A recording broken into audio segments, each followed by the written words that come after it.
I'm going to try not to be long on this video, but I just want to comment on an article that was written regarding Jamal Bryant, where he calls out Christians who burn sage.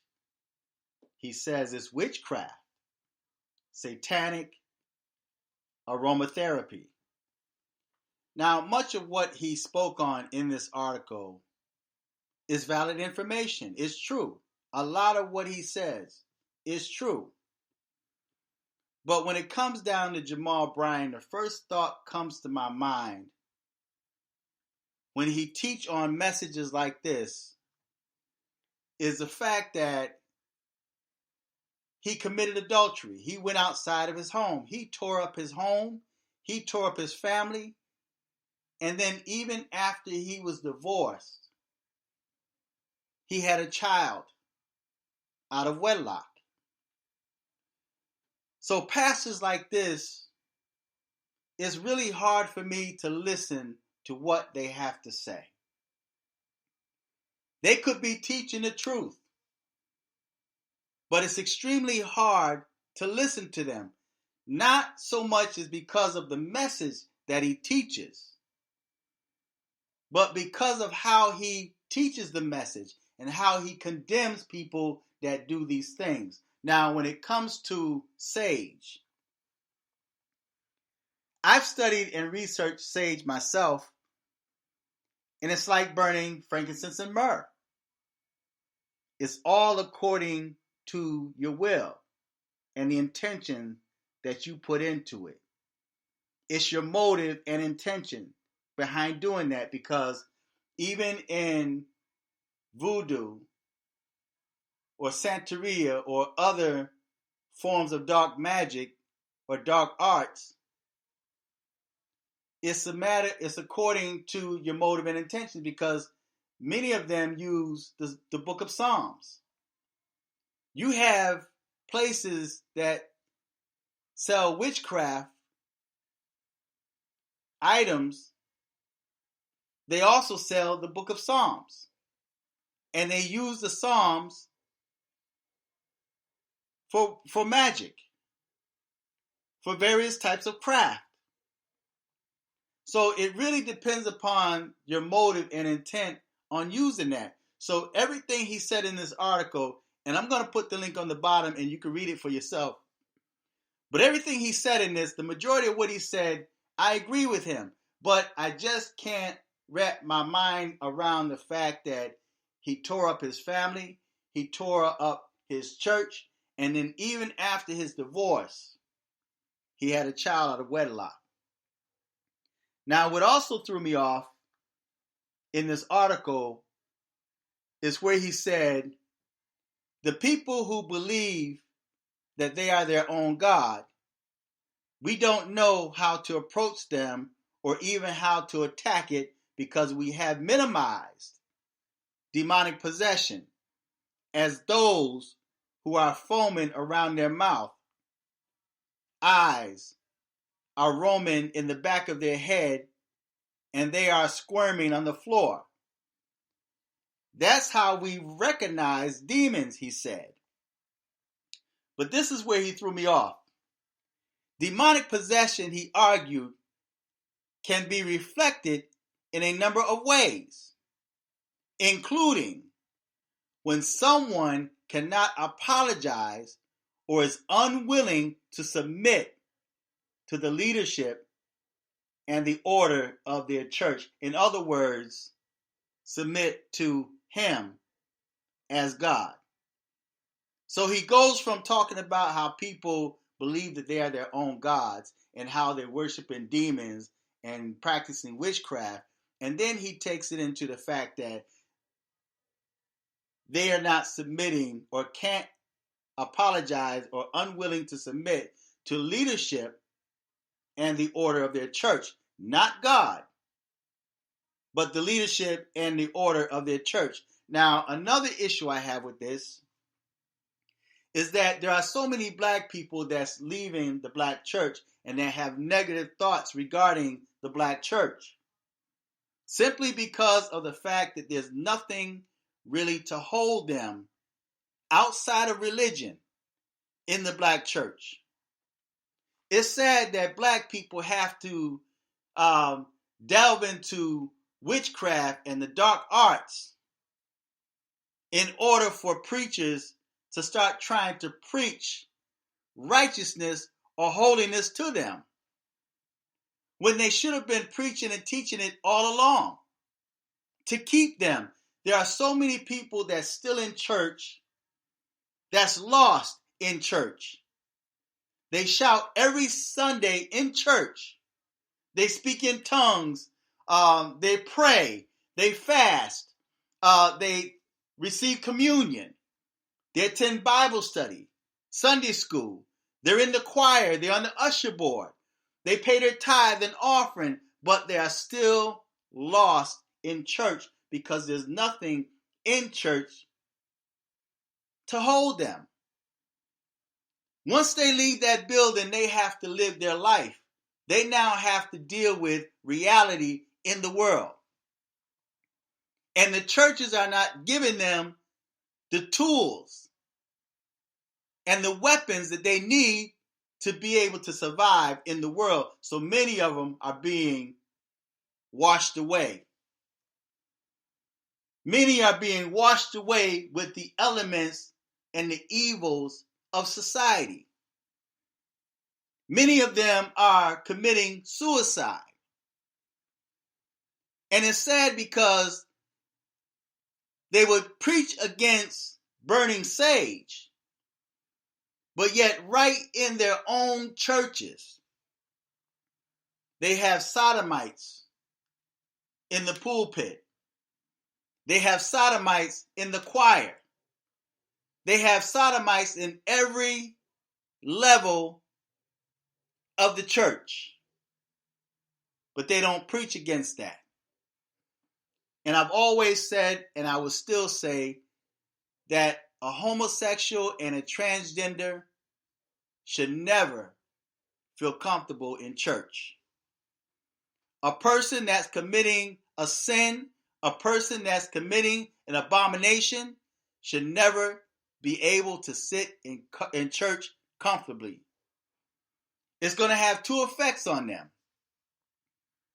It's either going to cause them to want to do right and make efforts to change and do right, or it's going to run them out of the church. Because there's no way that a person that commits sin, that practices sin, and a person that's committing an abomination, there's no way that they should be able to sit comfortably in a church.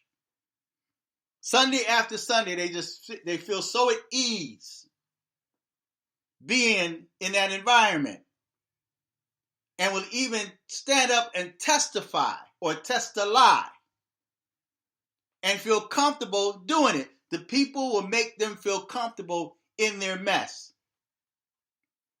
because the church is not teaching holiness. The church is not teaching about demonic possessions and the tricks that the devil have for those that follow Christ. They don't teach that. They give them a watered down message every single Sunday. Make them feel welcomed because of the dollars. But no unrighteousness should be allowed in the house of God. When that preacher stand up, he should be able to stand up without fear and preach the word or preach the gospel in season and out of season, whether people want to hear it or whether they forbear it. As a matter of fact,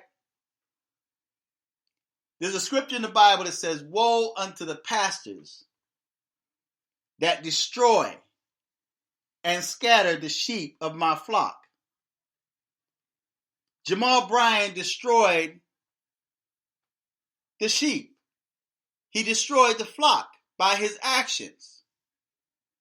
And then after his divorce, he then produced a child out of wedlock. So how can he stand up and preach against burning sage? when I'm sure he stand up every Sunday before sodomites and don't preach against transgenderism. I just read an article where now, and this is in Russia, where now they have a doll for children, transgender dolls that have boy parts. This is what they are programming our children to grow up to be. They have it in cartoons.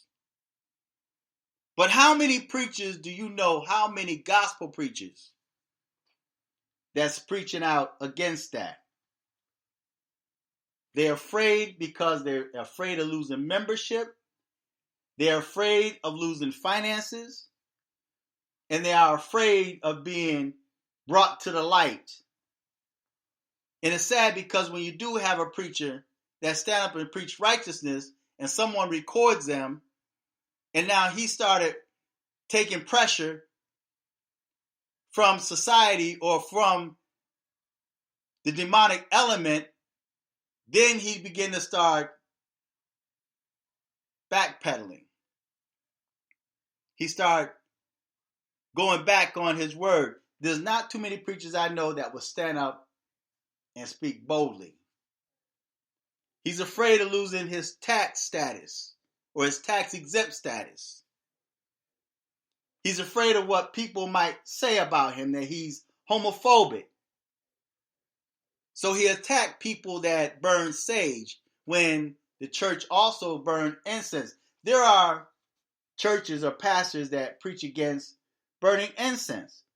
Even if you're burning incense to make your house smell good, they feel you're covering up something.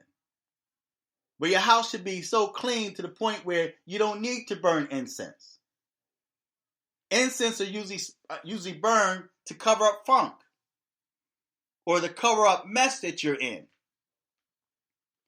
But I want to play a small clip from Jamal Bryant, the same person that they're speaking about in this article that referred to burning sage as witchcraft and demonic aromatherapy. Listen to what this man says.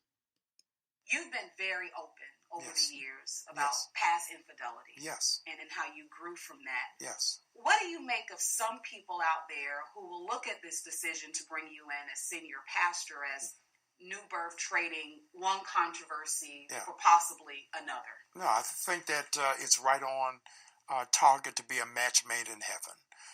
Who else could help lead a church through scars and pain if you've never done so yourself? There's a complete distinction between apathy and empathy.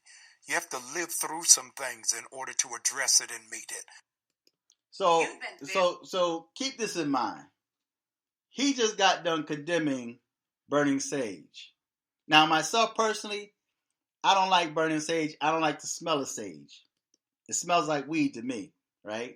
I just don't like the smell of it. Every now and then, I may burn it for whatever reason, depending on what I'm doing, right? But I don't really burn it that much. I prefer frankincense and myrrh when I'm praying, or if I'm around negative energy, I burn frankincense and myrrh. That's what I do. But there are preachers or churches that teach against even burning incense. Well, when you stand up and you wearing that robe, that clergy robe, it's got a cross on it. Or you got crosses in your church. Or you have a false image or idol of Jesus on the wall, a white Jesus. So, unless you clean your house, and I'm not just talking about the physical house or the physical church, unless you sanctify your own selves, how can you preach against someone that burns sage? How can you preach against someone that practices dark arts when you are making the homosexuals feel comfortable in your church? You don't preach against transgenderism. As a matter of fact, you welcome them in. And you talk and you call them brothers and sisters. Well, according to the Bible, Yeshua had asked the question, who are my brothers and who is my sisters? He said, those that do the will of God, those are my brothers and my sisters, my mother, my brother. Those are not the exact words, but he's basically saying those who do the will of God, that's my brother, that's my sister, that's my mother. But yet you have transgenders in the church. You have sodomites in the church. You have lesbians in the church. And you, as a preacher, refer to them as your brother or as your sister when they are outside of the will of Yah. How are they your brothers and sisters when they're not in the will of God? But yet you condemn people for doing what they're doing when you should have taught them or prepared them a long time ago. So, feedback, tell me what you think, subscribe. Until next time, I'm fearless.